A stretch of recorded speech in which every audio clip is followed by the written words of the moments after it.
Okay, so the craziest thing of my life, like at all, happened to me, and I need to walk you guys through a really long story to explain how I got here. It's a really cool thing. Yo, I don't think I've ever been more excited for a gig than this one. In order to really understand that, I gotta really open up about this and explain exactly how I got here, so strap in, this is gonna be a little bit of a ramble. But hey, we just introduced those on this channel, and I think they're doing pretty well, so. Back when I was in high school, I really wanted to go to Berklee College of Music, and I got in, but I decided to not go just because of financial incentive. And I settled for this state school that I went to for a little bit, but I just really didn't like it there. And I ended up transferring to Belmont in Nashville. Nashville was always like a really big part of the life I wanted to have for myself as a kid growing up. You know how when you're in the scene and you're a musician, you're kind of creating your own little like Warped Tour identity in high school, and there's like a lot of stuff about that you're like, yeah, I gotta have that as like a big part of my persona. For me, like a huge part of that was living in Nashville and being a session player. I'd always been super interested in that because of YouTubers like David Kola documenting how they really navigated their way around. And then guys like Harry Myrie too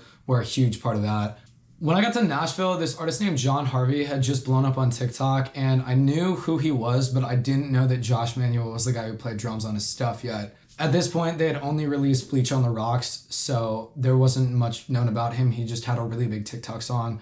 I think the team dropped Elena shortly after that, and I covered it on my Instagram just because I thought it was a banging song, but I realized that Josh Manuel was the guy who did drums on it, and since Issues had taken a pause, I was like, oh, this is really cool. This is some really dope pop punk stuff. Once I got to Nashville, one day John was shooting a music video and he needed extras, so he just posted on his Instagram story, and I swiped up. He was like aware of who I was because of the covers, but that was really dope because he was like, yeah, bro, and I dressed as like a frat bro. That was pretty sick, and once I met him in person, I was like, yeah, I definitely want to work with this dude at some point if I can, in whatever capacity that looks like, whether it be songwriting or otherwise. He was shooting another music video a few weeks later, so I got me and my roommates to come be in the crowd for that one, and that was cool because we just got to connect a little bit more, and we started running into each other at shows and stuff too. When Josh got booked, John called me and was just like, hey man, do you want to come on tour with me? Of course I said yes, but it took me a second to realize that I was like literally filling the shoes of one of my largest influences on drums. That was absolutely earth-shattering to me because A, I didn't necessarily know that I was qualified for that, but B, it just, there's a lot of sentimental value with this gig for me. Josh is like one of my biggest influences on the kit. I took lessons from him when I was like 16 and 17, and he introduced me to drummers like Eric Moore, which got me down the gospel drumming rabbit hole. That got me into things like chops and eventually making content. I've even formatted a lot of my social media presence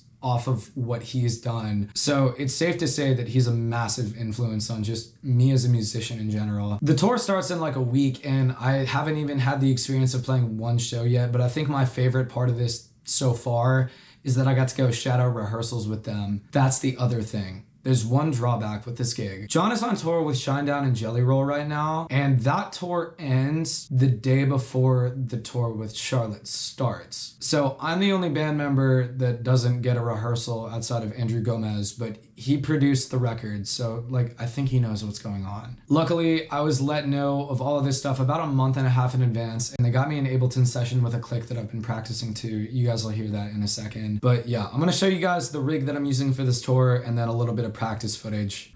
So this is one of the most interesting setups that I think I'll get to play for most of my touring career. I'm gonna walk you guys through everything that's going on here. We're gonna start with cymbals left to right. This is an 8-inch Wuhan Splash. It's the only non-Zildjian cymbal I have.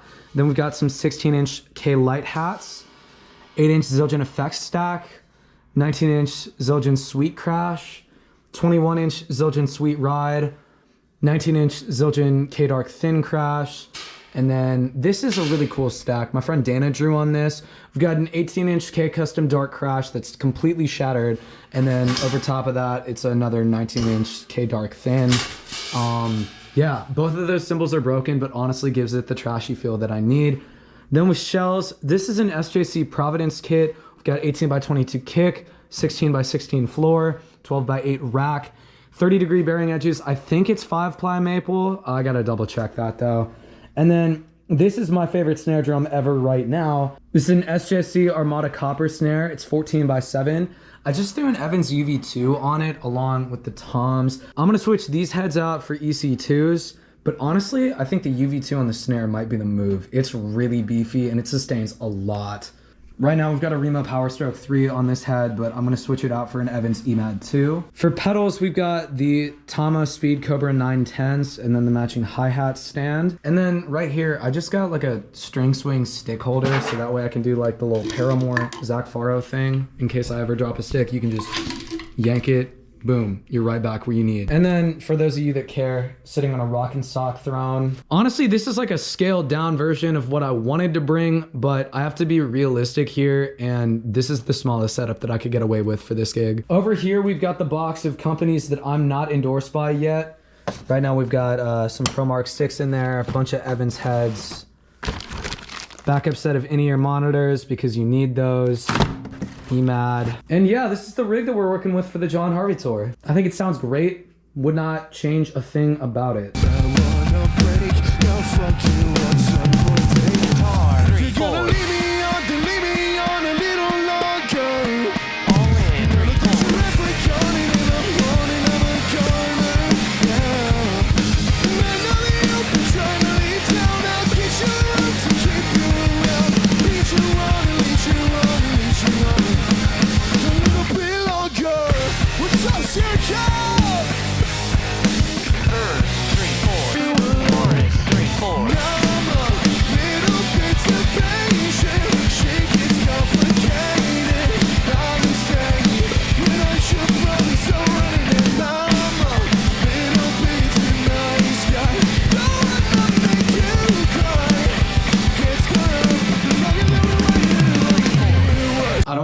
The rehearsal content because the footage from the shows is going to be a lot better. But one of the best parts of this is that I'm going to have a ton of content, so I'm planning on making this a series. It's going to look a lot more like a vlog than anything else just because of the nature of the content. I dig that though. I kind of hate the whole fake social media thing, and I want to be as transparent with y'all as possible because that's how I got where I am right now. So the tour starts 1 week from the day that I'm shooting this in Orlando. I'll see y'all soon.